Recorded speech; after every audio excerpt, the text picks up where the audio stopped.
Hey guys, wishing you a very happy new year, and I hope this year is filled with happiness and greenery in your lives. So I have been receiving a lot of queries in terms of the soil mix I use in my terrace garden, the planters I'm using, the frequency of fertilizing my plants, etc. So this video is focused on all of that in terms of how do I maintain my terrace garden. So come with me.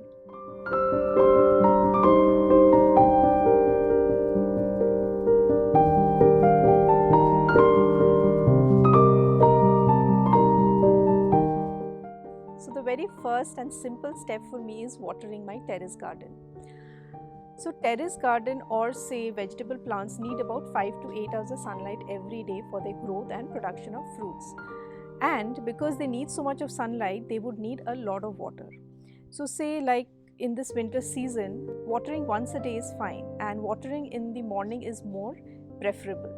And suppose when you move into summers, I would say watering again in the evening around between 4 to 5 is advisable, because the soil gets very dried because of the summer months. So once I'm done with watering my plants, what I do is I check the leaves of the plants to see if there is any infestation. For example, this one. So this is a Lauki plant, and what happens generally is that you won't see the insects on top of the leaves. Generally they happen on the bottom of the leaves, and that is where we miss it. So it's always important to turn the leaves and check that if there are any insects or anything like that. For example, this Lauki plant has just started getting some white insects. So for any infestation, the early prevention is better, because otherwise if it is all infested by insects, sometimes the plant will just die. So I use neem oil mixed with soap solution. But if the infestation is too much, then I might use some organic pesticides.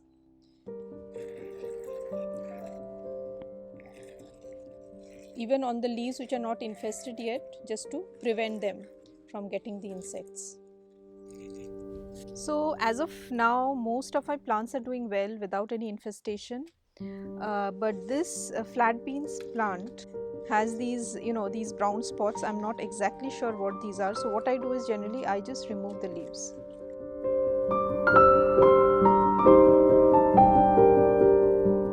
So this is a capsicum plant.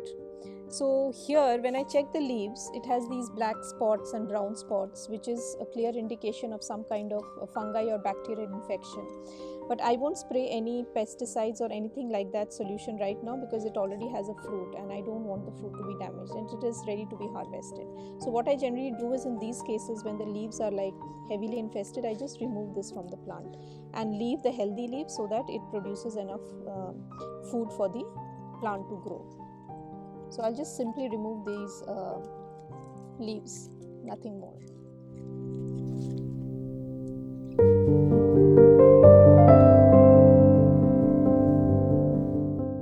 The most important part is the soil mix, because that is what your plants are using to give you the produce. And I prefer preparing the soil mix at home. So what I do is I buy the red soil which you get in Siddhapura in Bangalore, which is behind Lal Bagh. They sell it for some 50 rupees per 15 or 20 kgs, and I add coco peat, I add mustard cake, cow manure, goat manure, panchgavya, neem cake, etc. And I prepare the soil mix and add it to the planter.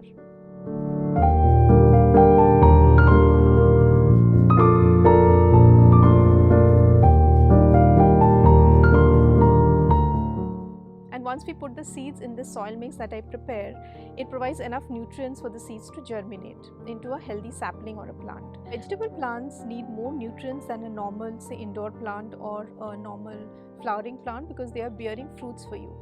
So adding nutrients every 10 to say 12 days is very important. And today is the day when I will add fertilizer to my plants.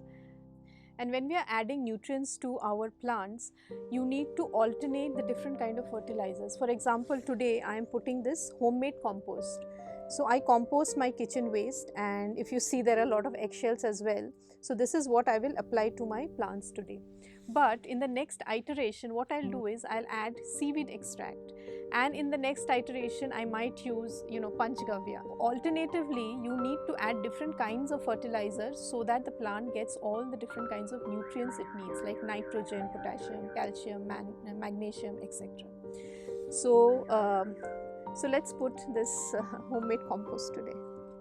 So this compost, if you see, is perfectly done. It took about like 4 months, and it has no odor, and it is moist enough. It's not dry, it's not wet, and this is how a homemade compost should be. I generally use smart air bins to make this compost, and it works fine with me.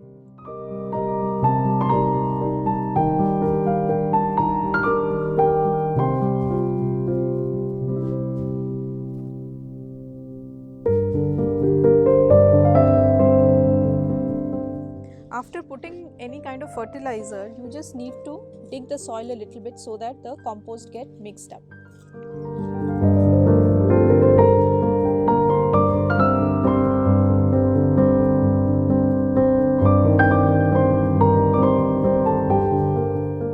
So now coming to my planters.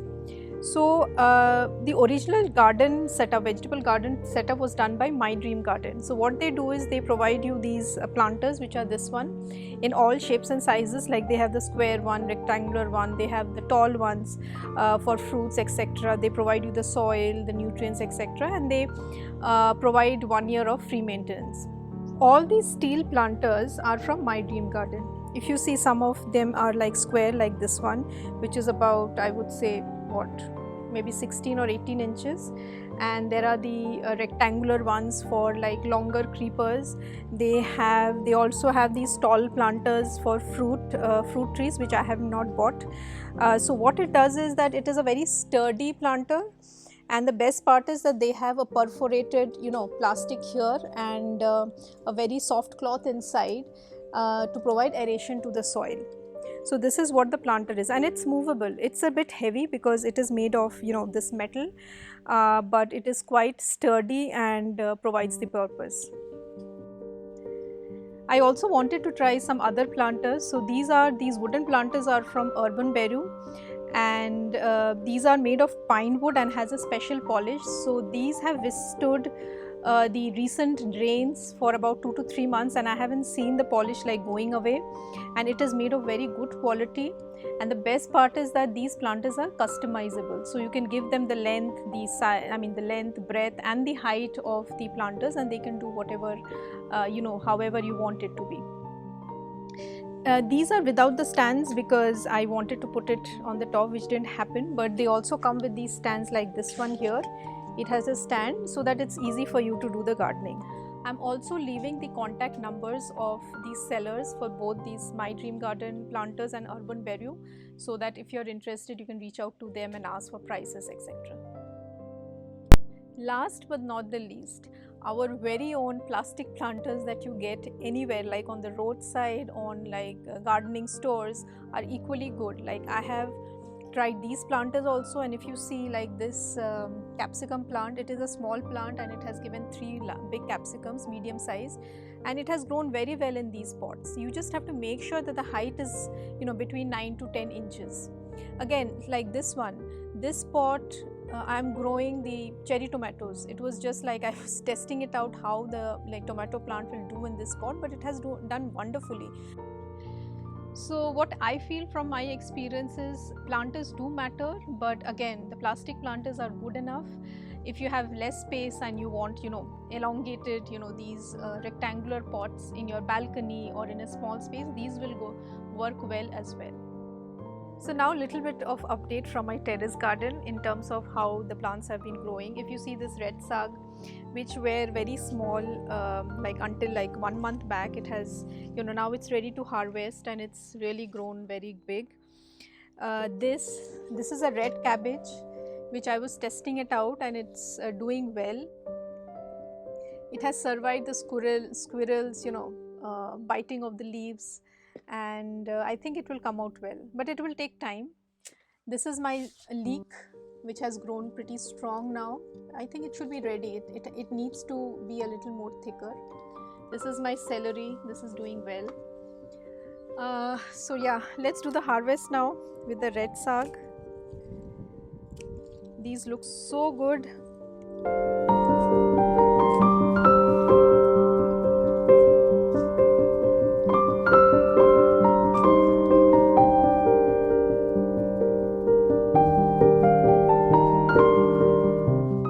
Best part of lal saag is that if you chop it, new shoots come out and you can have like 1 or 2 more harvest from this. So let's see.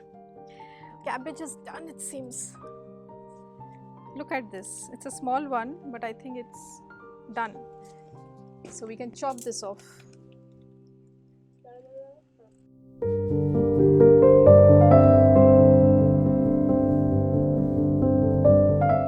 Palak, and I have already harvested I think 2 or 3 times, and now I think it's almost done. So I'll pick up all the palak today and make some palak soup.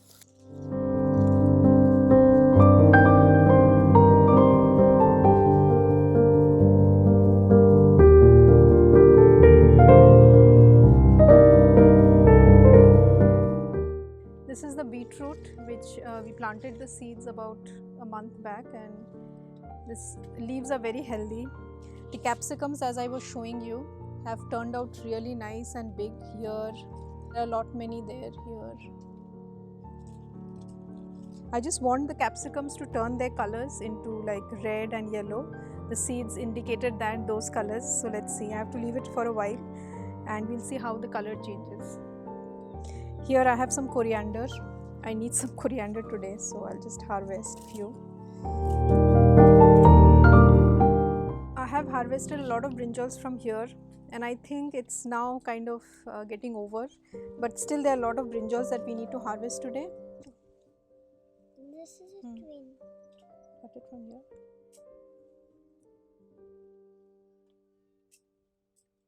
Cut off. One, there is one here, you can cut this one. It's also done. And this mama? Yeah, that also. Ivan, you want to cut it? Yeah. Is it hard? You let me know, okay? Good. This is a huge one. Cut off.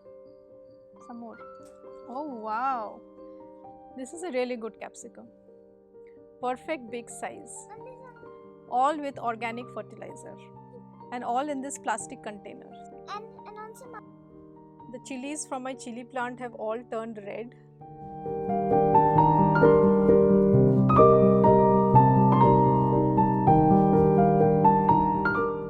This is my peas plant, and peas have started coming in, and I'm so excited. Like few of them, not like many, but it has started flowering, and I can see these peas. Like there are about 8-10 of them in all the plants put together.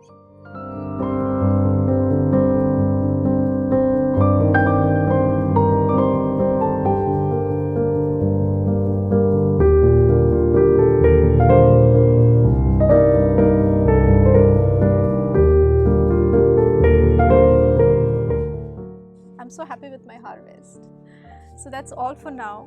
Have a great year ahead. Stay tuned. Happy gardening and see you soon. Bye.